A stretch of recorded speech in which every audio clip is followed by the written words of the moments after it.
બીજી જે સ્કિલ છે જે ઇમ્પ્રુવ કરવાની ખૂબ જરૂર છે અને કન્ફ્યુઝન સ્ટેટમાં છો, કશું જ નથી કરી શકતા, તો આના ઉપર ફોકસ કરો. એ બીજી જે સ્કિલ છે એ છે તમારો સ્વભાવ સુધારો, એટલે કે તમારું નેચર સુધારવાનો પ્રયત્ન કરો. નેચરની અંદર હું અહીંયા બીજી બે સ્કિલ એડ કરીશ, એ છે કમ્યુનિકેશન અને લિસનિંગ સ્કિલ. હા, વાતચીત કરવાની કળા અને સાંભળવાની કળા. હવે તમે મને કહેશો કે સાહેબ વાતચીત કરવાની અને સાંભળવાની કળા તો કઈ કળા હોતી છે, કોઈ સ્કિલ હોતી છે? હા, ખૂબ અગત્યની છે.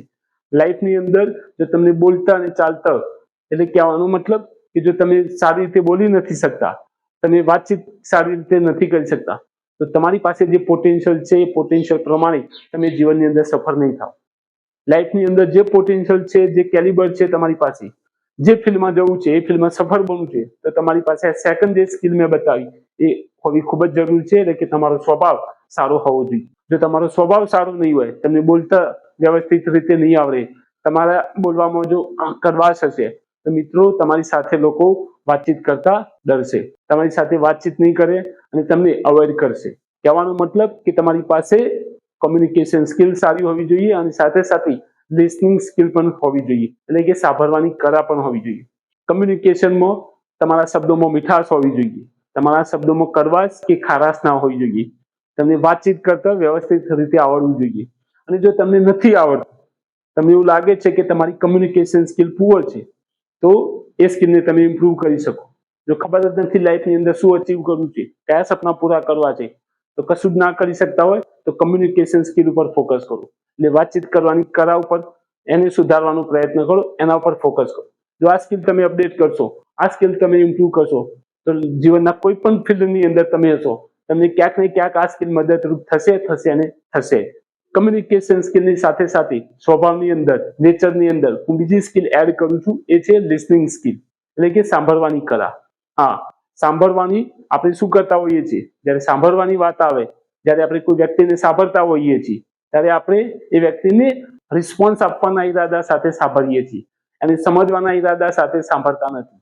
એટલે કે પહેલા એને સમજવાનો પ્રયત્ન કરો અને સમજાઈ ગયા પછી જરૂર પડે તો રિપ્લાય આપો, તો રિએક્શન આપો. એટલે કે લિસનિંગ પર પ્રોપર એક્ટિવ લિસનિંગ જેને કહે છે, અને એનાથી પણ વધારે એક સ્ટેપ આગળ જઈએ લિસનિંગની બાબતમાં, તો એ છે એમ્પેથેટિક લિસનિંગ, એટલે કે હૃદયપૂર્વક સાંભળવું, દિલથી સાંભળવું. જો તમે હૃદયપૂર્વક કોઈ વ્યક્તિને સાંભળશો, કોઈ વ્યક્તિને દિલથી સાંભળશો, તો તમે એને સાચા અર્થમાં સમજી શકશો. અને એને સમજી ગયા પછી જો તમે રિએક્શન આપશો, રિસ્પોન્સ આપશો, તેના પર ચોક્કસ એ રિસ્પોન્સની અસર થશે. નહીતર જો તમે એને ફક્ત રિસ્પોન્સ જ આપશો, ડાયરેક્ટ રિએક્શન જ આપશો, તો એ રિએક્શનની એના પર કોઈ અસર થશે નહીં અને એનામાં કે તમારા વ્યવહારની અંદર કે તમારા બંને વચ્ચેના સંબંધની અંદર કોઈ ઇમ્પ્રુવમેન્ટ આવશે નહીં. એટલે કે નેચરની અંદર, સ્વભાવની અંદર જો કોઈ સ્કિલ એડ કરવી છે, ઇમ્પ્રુવ કરવી છે, તો એ છે લિસનિંગ સ્કિલ. એટલે કે તમારી લિસનિંગ સ્કિલ ઇમ્પ્રુવ કરો. જો તમારું રિએક્શન, તમે તરત જ રિએક્શન આપતા હોય, કોઈ પણ વાત કરતું હોય તો તમે તરત જ રિએક્શન આપતા હોય, તો એ રિએક્શન બંધ કરી એને સમજવાનો પ્રયત્ન કરો અને પછી જરૂર પડે તો રિએક્શન આપો, રિસ્પોન્સ આપો. એટલે કહેવાનો મતલબ કે લિસનિંગ સ્કિલ ઇમ્પ્રુવ કરો. જો કંઈ જ નથી ખબર પડતી કે શું કરવું અને શું નથી કરવું, તો તમારી લિસનિંગ સ્કિલ ઇમ્પ્રુવ કરવાનો પ્રયત્ન કરો. એટલે કે જે બીજી સ્કિલ છે તમારો સ્વભાવ સુધારો. જો તમારું નેચર સારું છે, તો એ નેચરના કારણે, એ સ્વભાવના કારણે તમને તમારા ધંધા રોજગારમાં ક્યાંક ને ક્યાંક મદદ થશે અને થશે. જો તમારો સ્વભાવ સારો નહીં હોય, તો એના કારણે તમને જીવનમાં નુકસાન થશે અને થશે. તો જો આ નુકસાનથી બચવું હોય, તો સેકન્ડ જે સ્કિલ જે મેં વાત કરી કે તમારો સ્વભાવ સુધારવાનો પ્રયત્ન કરો, તમારું નેચર સારું હોવું જોઈએ.